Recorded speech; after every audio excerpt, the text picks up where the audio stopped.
오늘 우리에게 주신 하나님의 말씀은 마태복음 17장 1절로부터 13절까지 말씀입니다. 엿새 후에 예수께서 베드로와 야고보와 그 형제 요한을 데리시고 따로 높은 산에 올라가셨더니 그들 앞에서 변형되사 그 얼굴이 해같이 빛나며 옷이 빛과 같이 휘어졌더라.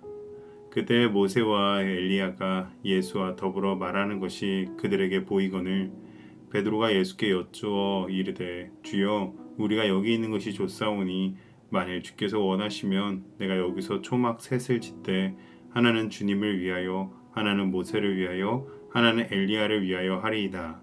말할 때 호련히 빛난 구름이 그들을 덮으며 구름 속에서 소리가 나서 이르시되 이는 내 사랑하는 아들이요 내 기뻐하는 자니 너희는 그의 말을 들으라 하시는지라. 제자들이 듣고 엎드려 심히 두려워하니 예수께서 나와 그들에게 손을 대시며 이르시되 일어나라 두려워하지 말라 하시니 제자들이 눈을 들고 보매 오직 예수 외에는 아무도 보이지 아니하더라. 그들이 산에서 내려올 때 예수께서 명하여 이르시되 인자가 죽은 자 가운데서 살아나기 전에는 본 것을 아무에게도 이르지 말라 하시니 제자들이 물어 이르되 그러면 어찌하여 서기관들이 엘리야가 먼저 와야 하리라 하나이까. 예수께서 대답하여 이르시되 엘리야가 과연 먼저 와서 모든 일을 회복하리라. 내가 너희에게 말하노니 엘리야가 이미 왔으되 사람들이 알지 못하고 임의로 대우하였도다. 인자도 이와 같이 그들에게 고난을 받으리라 하시니 그제서야 제자들이 예수께서 말씀하신 것이 세례 요한인 줄을 깨달으니라. 아멘. 등산을 해보면 우리는 산 위 정상을 목표로 산으로 오르게 되지만 정작 정상에서 보내는 시간은 전체 등산 시간 중 극히 일부분에 해당됩니다. 그런데 우리는 신앙생활을 하다 보면 산 위의 정상의 순간만을 갈망할 때가 있습니다. 기도할 때 큰 은혜를 경험하고 말씀을 들을 때 마음이 뜨거워지고 하나님이 가까이 느껴지는 순간들을 말하는 것이죠.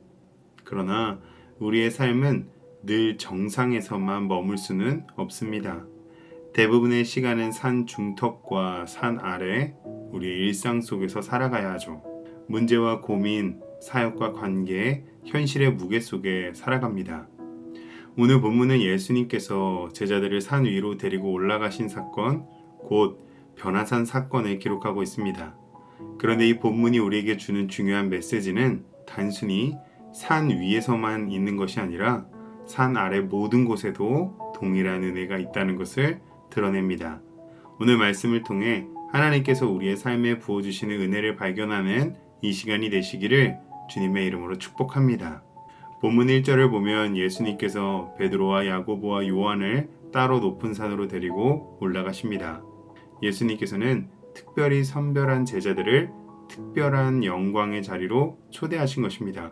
그리고 그 산 위에서 예수님은 변형되셨는데요. 얼굴이 해같이 빛나고 옷이 빛과 같이 휘어지심으로 하나님의 영광을 드러내셨습니다. 또한 모세와 엘리야가 나타나 예수님과 함께 대화를 합니다. 모세는 율법을, 엘리야는 선지자를 대표하는 인물로서 율법과 선지자가 모두 예수님을 중심으로 연결되고 있음을 드러내신 것입니다. 구약에서 모세가 시내산에서 하나님의 영광을 경험했었고 엘리야가 호렙산에서 하나님의 음성을 들었던 것처럼 지금 제자들도 산 위에서 하나님의 영광을 경험하고 있는 것입니다. 우리의 신앙에도 이처럼 하나님께서 산 위로 이끌어 가시는 시간이 있습니다. 집회나 예배 가운데 큰 은혜를 받을 때, 기도 중에 깊은 감동을 경험할 때 하나님이 살아계심이 분명히 느껴지는 순간들이 있습니다. 그러나 우리가 잊지 말아야 할 중요한 사실은 그 은혜의 자리는 내가 올라간 것이 아니라 주님께서 나를 이끌어 올라가신 자리라는 것입니다.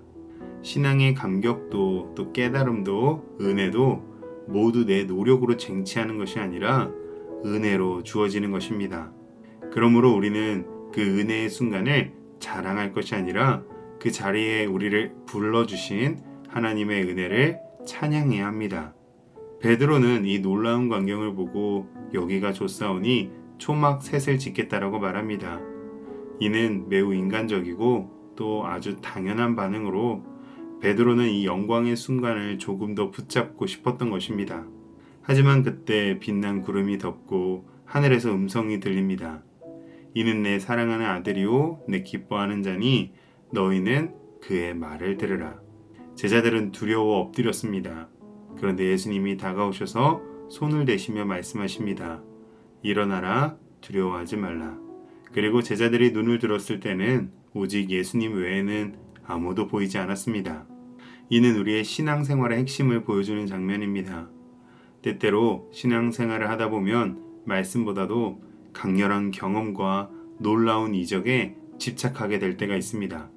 하지만 하나님께서는 예수님의 말을 들으라고 하셨고 모세와 엘리야는 사라지고 오직 예수님의 음성만 남았습니다. 오늘도 마찬가지입니다. 우리는 조용하고 따스한 손길로 우리에게 말씀하시는 예수님의 음성을 붙들어야 합니다. 일어나라, 두려워하지 말라. 산 위의 영광스러운 사건이 끝난 후에 예수님과 제자들은 산 아래로 내려옵니다. 그리고 예수님은 이 사건을 부활 전까지 말하지 말라라고 하셨는데요. 이어 제자들은 엘리야에 대해서 질문했습니다. 그리고 예수님께서는 그 엘리야가 세례 요한을 가리킨 것임을 밝히십니다. 세례 요한은 광야에서 사명을 감당하다가 핍박을 받고 죽임을 당했습니다. 이는 매우 중요한 의미를 가집니다. 산 위에는 영광이 있었지만 산 아래에는 고난이 있었다는 것입니다. 그리고 예수님께서는 그 산 위의 영광에 머물지 않으시고 오히려 산 아래에 고난의 길을 가시겠다고 예고하십니다. 이처럼 신앙생활은 산 위의 체험으로 끝나지 않습니다.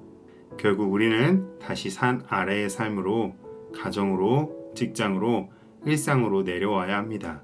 그러나 중요한 것은 바로 이것입니다. 산 위의 영광을 드러내셨던 예수님께서 우리와 함께 산 아래로 내려와 주신다는 것입니다.